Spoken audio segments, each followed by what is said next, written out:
Schaefer here of Sheep Hill Herbs, and I hail from Pennsylvania.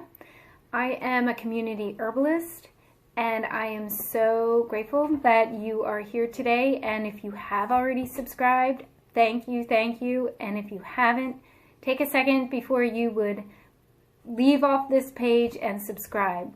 But today we're going to get into the video, and I'm going to show you how to make a black walnut tincture. So today we are going to be making a black walnut tincture, and these are the hulls of the black walnut that I speak of, the green hulls of the black walnut tree.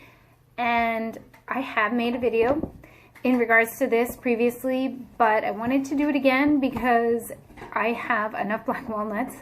It is probably the last week or so before the season is over. The hulls that I have just recently collected are even more potent and better than the ones I did a few weeks ago. So I wanted to just make this video again. So let's go over the materials you'll need to make your own black walnut tincture. You will need a jar with a lid, and this jar can be a much smaller size than this one that I have. I typically use quart jars for my tinctures, but I like having a lot of black walnut, and this is one herb that I don't want to buy already dried, so I make as much as I can in the fall with the fresh green hulls because it's just the best. I haven't found any tincture that's made with the dried hull to be nearly as effective. And when I say effective, it is great for anything skin fungal related. So, and also teeth, strengthening teeth enamel. So I make a lot. And it's not just for my family, but also for my community. So, glass jar, you need to have your freshly picked hulls. You need to have some pure water, a knife, gloves. I highly recommend because your hands will get stained if you do not use gloves.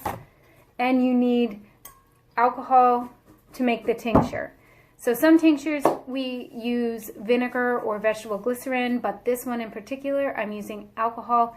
It will extract more properties from the hull than if I used vegetable glycerin or apple cider vinegar. So okay, all right, and I just better put this down a little bit. So I'm going to put my gloves on.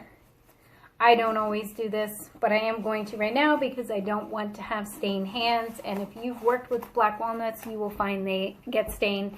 So my gloves will be stained when I'm finished here. My cutting board will be stained, and in fact, it already is. So I would suggest using an old cutting board. And if you don't want any splatters on your clothes, you better have a smock or an old shirt. So you just start slicing off sections of the hull. I just go around the center, which if you start to cut, you'll feel it stop.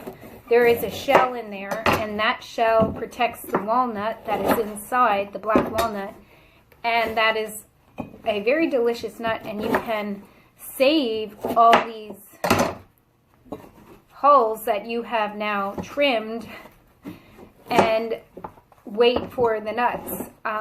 Basically how you do that, you kind of have to let the rest of the green part decompose, and we've done it in the past where we have put the actual hull onto the driveway and kind of run them over with the car because the nut inside that shell is like impenetrable. It doesn't break open if you roll over them, but the green part will come off, and then you might have to just clean them even further with a brush and then let the nuts dry, or the shell of the nut dry.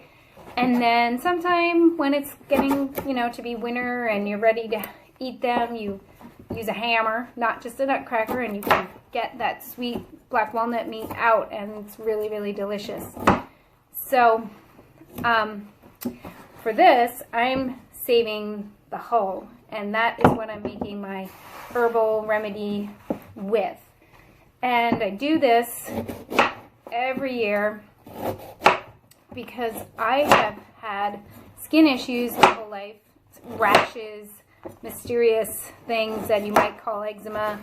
And what I have found to be the absolute best remedy, not, I'm not going to say it's a cure, remedy, because it does remedy a situation, and maybe temporarily, but very effectively.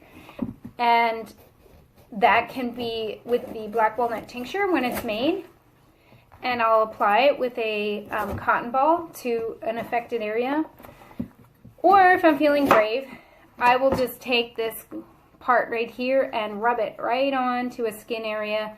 And it sometimes will sting a teeny bit, tingle, if there's something there that needs to be eradicated. If your skin is perfectly healthy in that spot, you won't feel anything. You'll just get a stain. But it works so well. And I guess the reason why it's not more popular is because of the staining that does occur.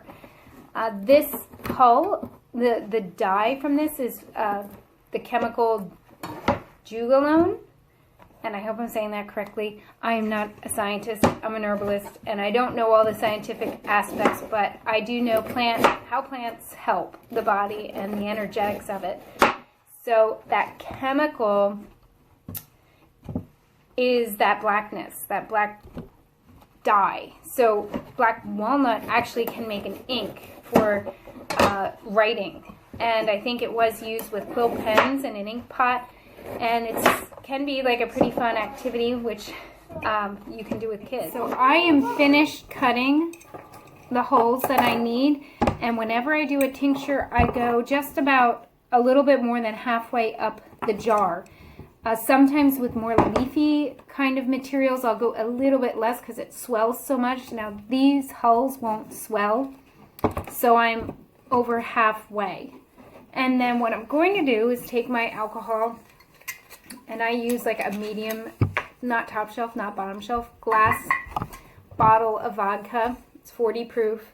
And I'm just going to pour until I get to halfway in my jar. And I do not, the way I do herbs is, I heard Rosemary Glasser say it, the simpler's approach. I do it the simpler's approach. I do not do the scientific approach. I'm not a scientific laboratory, and I don't think herbs have to be that way. So when I say halfway, approximately halfway. Then I'm going to take my pure water and fill the rest of the way. So that whenever I'm doing a tincture, I pretty much do half and half, either vinegar, actually vinegar I do 100% vinegar, but alcohol, half water, half alcohol. So putting the lid on, and then labeling. I use blue painter's tape because it comes off easily. And whenever I make a tincture or anything, I put the label on and I label right away what it is, the liquid, the menstruum, the material, the date, and the day, not just the year, month, day, year. And I think that's pretty much it. So black walnut hull tincture, 50% alcohol, 50% water, the date, and there you go. And then I'll set this on the counter in the sun for 2 weeks approximately, maybe a teeny bit longer. And I agitate the jar every day just to make sure everything gets filtered around. And you might even want to check the top. And in fact, as I look here, it's not quite covered. And you want to make sure all the herbs are covered at the top. So you might check that after the first day to see. So there you go. That's making the black walnut tincture. Again, my second video. And you can watch the other one I have. And hopefully, by now, you know how to do this. So thanks for coming.